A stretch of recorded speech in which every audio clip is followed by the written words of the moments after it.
por fazê-lo ouvir de que o senhor tem medo de Alexandre de Moraes. Mas qual é a outra explicação? O senhor é cúmplice? Espero que não. O ministro da Defesa, José Múcio, e os comandantes das 3 Forças Armadas compareceram à Comissão de Relações Exteriores e Defesa Nacional da Câmara dos Deputados e foram confrontados pelo deputado Marcel Van Hatten, que, destemido, criticou duramente o comandante do Exército Brasileiro. Olá, eu sou Ricardo Raymond e sejam bem-vindos ao canal Simplesmente Fatos. Inicialmente, o comandante do Exército negou as notícias da velha mídia, mas acabou confirmando que consultou o ministro Alexandre de Moraes antes de tomar certas decisões. Veja só. Eu gostaria de ver o general do Exército, Tomás Miguel Paiva, ter a mesma veemência de criticar os abusos de autoridade, a mesma veemência que ele tem ao falar do custo da refeição dos militares. Na minha visão, senhor presidente, a agressão ao Estado de Direito do Brasil e à Constituição é algo gravíssimo. E é o que a população brasileira está vendo todos os dias. No entanto, o que nós vimos quando houve ordens de busca e apreensão para fazer fishing expedition, inclusive na casa de generais respeitados das Forças Armadas. Nós temos aqui os nomes do Estevão Teófilo, Braga Neto, Freire Gomes, Paulo Sérgio Nogueira, Augusto Heleno. O que nós vimos é que o Ministério da Defesa e o Comando do Exército foram informados antes e consentiram. Está na mídia. Está na mídia. Está na mídia. PF avisou o Comando do Exército na véspera sobre operações contra militares. Como não, ministro? Está aqui. É fake news ou não é? É verdade ou não é, ministro? É verdade ou não é? PF avisou o Comando do Exército na véspera. Não, o ministro, vou pedir desculpa, Marcel, o ministro vai mas responder ministro em bloco. interrompeu. O senhor. E o pior, presidente, ainda que tivesse sido apenas avisado, depois de realizado, ministro, depois de realizadas as buscas e apreensões completamente ilegais, o mínimo que se esperava das Forças Armadas e do Ministério da Defesa era solidariedade com aqueles que estão sendo perseguidos injusta e ilegalmente. Membros da reserva e membros da ativa que não podem ser presos, salvo em flagrante, inclusive Mauro Cid ainda preso. Cadê a solidariedade institucional? Ou o Exército, as Forças Armadas Brasileiras e o Ministério da Defesa vão corroborar com essa narrativa mentirosa de que houve uma tentativa de golpe. Porque se corrobora, para ter a tentativa de golpe, teve, de alguma forma, a participação do Exército. O Exército está dando tiro de canhão no próprio pé? Senhor presidente, eu acho vergonhoso o que nós estamos vivendo, porque depois dessas notícias que nós vimos sobre a participação do ministro do Supremo, Alexandre de Moraes, autoridades policiais, negando ampla defesa, direito a contraditório, publicidade e revogando o Código Penal Militar, ou ele ainda existe? Depois disso tudo, nós acompanhamos em todos os meios de comunicação, por exemplo, o Sul, lá do meu Rio Grande do Sul, as frequentes conversas entre Alexandre de Moraes e o comandante do Exército. O Globo, Bela Megalhos, frequentes conversas entre Alexandre de Moraes e o comandante do Exército. Agenda do Poder, comandante do Exército só decide promover general envolvido em investigação após consultar Alexandre de Moraes, que deu sinal verde. É o Alexandre de Moraes que manda no comando? Então é fake news, pede para botar, é fake news, pede para botar no inquérito para Alexandre de Moraes investigar a Bela Megalha, é isso que o senhor quer?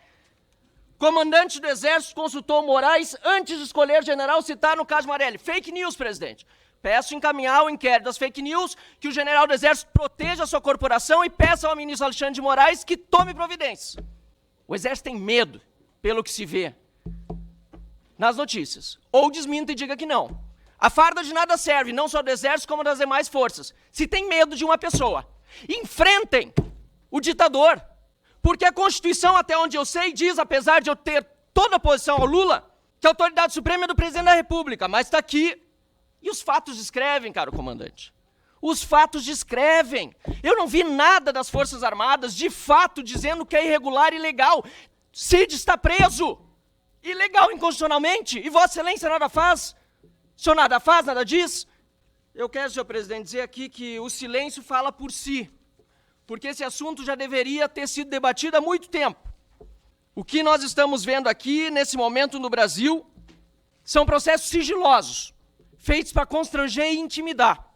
E eu quero perguntar também, se o senhor se consulta mesmo com Alexandre de Moraes, tem falado com ele, se tem informação privilegiada sobre os processos. Porque eu mesmo tenho processo contra mim, sob sigilo, no Supremo Tribunal Federal e só pude constituir advogado 6 meses depois, por uma suposta fake news absurda, a acusação do Supremo Tribunal Federal. E só por meio de jeitinho de advogado falando com a AB, depois eu consegui que meu advogado fosse habilitado. Mas se o senhor pode falar direto com o ministro Alexandre de Moraes, por que não pede providência? Ou está prevaricando diante dos crimes de abuso de autoridade cometidos por Alexandre de Moraes e pelo restante do Supremo Tribunal Federal? E perdoem a veemência, mas chegamos num ponto no Brasil em que a ruptura institucional já aconteceu. E ver as Forças Armadas nem se pronunciando sobre isso é vergonhoso para o nosso país. Triste, porque eu tenho orgulho das nossas Forças Armadas, eu tenho orgulho do Exército de Caxias, eu tenho orgulho do nosso país e de ser brasileiro. Mas eu tenho vergonha do que eu estou vendo hoje acontecer com generais da ativa, com membros da ativa e generais da reserva, sem a menor consideração das forças a que pertencem. E o Exército Brasileiro, lamentavelmente, tem parte disso. E, concluindo, ministro José Múcio, Vossa Excelência falou em determinado momento que, vou ler exatamente, falou, qualquer governo precisa de Forças Armadas. É verdade. Principalmente as ditaduras. Eu quero evitar que esse processo que nós já vimos acontecer na Venezuela e em outros países se consolide aqui no nosso Brasil. Eu faço as verdades. O que me interessa é fato. O que não me interessa é fake. Cada um tem o seu jornal dentro da sua cabeça e defende aquilo que ele acredita, o que um amigo mandou. Nós nunca fomos avisados de operação nenhuma. Para você ter ideia, o ano passado, vai fazer um ano, sexta-feira, no dia do Exército, dia 19 de abril, quando nós estávamos em plena comemoração, houve a divulgação pela Polícia Federal daqueles vídeos do general G. Dias. Ou seja, nós não tínhamos parceria daquilo. Nós não fomos avisados. Quando nós estávamos no Rio de Janeiro, numa operação do PAC, foi quando saiu aqueles vídeos da questão do pai do tenente-coronel Cid. O que é que eu estou querendo dizer? É que nós não temos esse acesso. Há uma praxe que, como eles moram na Vila Militar, que o Exército, que não é um poder, estava interferindo na decisão da Justiça, se você fosse do outro lado. Não cabia a nós. Informar a respeito de processo de operação de busca e apreensão. Então, diferente do que está escrito na imprensa, todas as operações de busca e apreensão que ocorreram dentro de área militar, na véspera, à noite, houve uma coordenação da Polícia Federal, um comandante do Exército, sem falar exatamente quem era o objeto da busca, e esses objetos da busca, eles foram mantidos em sigilo, e a solicitação da Polícia Federal foi apenas ter um oficial para coordenar. Só isso aí. Então, as operações de busca e apreensão, quando ocorreram em área militar, todas as operações de busca e apreensão que ocorreram fora de área militar, estavam em sigilo, ninguém foi informado de quem era, como era, onde era, quais eram os atores. Então, houve a comunicação, não nessa, em todas as outras operações que ocorreram, medidas de busca e apreensão, medidas de prisão, medidas cautelares, foi informado na véspera, pedindo o apoio de um oficial, não designava, falava assim, que tipo de oficial? Oficial superior. A gente mandava o oficial superior, foi comandante do batalhão de polícia do Exército. Isso que foi feito. Então, não foi informado quem era, quando era, como era, a gente não tem acesso aos autos. Segunda coisa que eu tenho que falar para o senhor, é absolutamente verdadeiro que eu me encontrei com o ministro Alexandre de Moraes. Absolutamente verdadeiro. Olhando nos olhos do senhor para falar com tranquilidade. Como também é absolutamente verdadeiro que eu me encontrei com o ministro Barroso. Acontece, hoje eu tenho mais de 30 militares presos em prisão preventiva. Então, a questão é absolutamente falsa que eu consultei o ministro Alexandre de Moraes para nomear o oficial do Exército para qualquer posto. É absolutamente falso. O oficial estava nomeado no dia 28 de fevereiro de 2024. Faltava a chancela do presidente. Quando apareceu o nome dele na investigação, eu consultei para saber se tinha alguma coisa contra ele, porque eu ia assinar o documento com o presidente da República. O presidente da República, muito em consideração às forças, resolveu manter a indicação do general, que é o general Richard. O senhor consultou o presidente, não o ministro? Não, eu consultei o ministro para saber qual era o andamento do processo, porque o ministro era o relator do processo. Na verdade, tanto o ministro como o comandante corroborando com a fala inicial que fiz, confirmando o que justamente eu havia dito. As matérias da imprensa traziam que houve informação dada. Eu não passei disso, eu mostrei as manchetes. Se há incoerências no texto, podem ser acusadas, mas aquilo que foi dito pela imprensa foi confirmado, assim como o próprio comandante Tomás, da mesma forma, disse que se consultou sim com o ministro Alexandre de Moraes. E aí eu me pergunto, qual é a função hoje do STF, do Supremo Tribunal Federal, se é virar fonte de consulta de comandante do Exército? Comandante do Exército, no máximo, vai se consultar com a Justiça Militar. Conversa institucional, que negócio é esse? O juiz fala nos autos. E aí não vai uma crítica, a Vossa Senhoria está atuando dentro. Também vai, de certa forma, mas para atenuar um pouco, vai dentro do que está acontecendo hoje no Brasil. Ministro fala o tempo todo, a entrevista o tempo todo, fala fora dos autos. Torna-se consultor de comandante do Exército, sobre não promoção, mas remoção. Você tem cabimento um negócio desse? Olha que está sujeito hoje o Exército Brasileiro às Forças Armadas. A sujeição das Forças Armadas hoje não é a lei, não é a Constituição.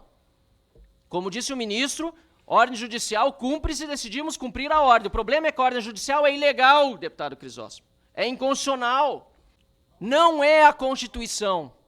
Não é a legislação, não é a lei que vale, porque vocês sabem. Uma coisa que eu posso dizer em elogio ao senhor, General Tomás, o senhor é inteligente. O senhor é tão inteligente que sabe que o que está acontecendo aqui é uma maquiagem. É um simulacro de devido processo legal.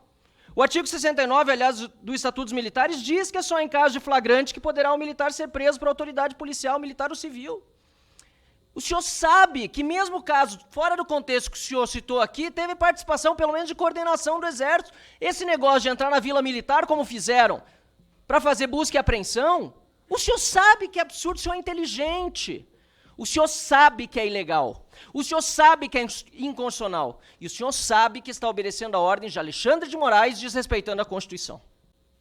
Esta é a situação hoje no Brasil. O senhor tem medo de Alexandre de Moraes. Todos aqui têm medo de Alexandre de Moraes. O general Girão, que é general também do Exército, é deputado federal, diz que tem medo de falar porque a censura hoje é regra. E quem impõe é Alexandre de Moraes.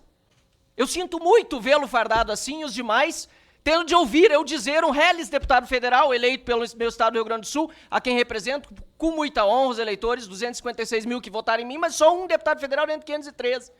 Mas eu sinto muito por fazê-lo ouvir de que o senhor tem medo de Alexandre de Moraes, mas qual é a outra explicação? O senhor é cúmplice? Espero que não. Essa é a situação que nós vivemos no Brasil e desculpem-me as palavras duras que são palavras talvez apenas e quem sabe serei censurado, perseguido, humilhado, não me importa. Não me importa, porque precisa ter alguém para dizer o que está acontecendo. Se você gostou do conteúdo e quer ficar por dentro de todas as atualizações, não deixe de se inscrever no canal Simplesmente Fatos. Aproveite para ativar as notificações, para não perder nenhum vídeo. Conto com a sua inscrição, para continuarmos trazendo informações interessantes e relevantes. Inscreva-se agora mesmo.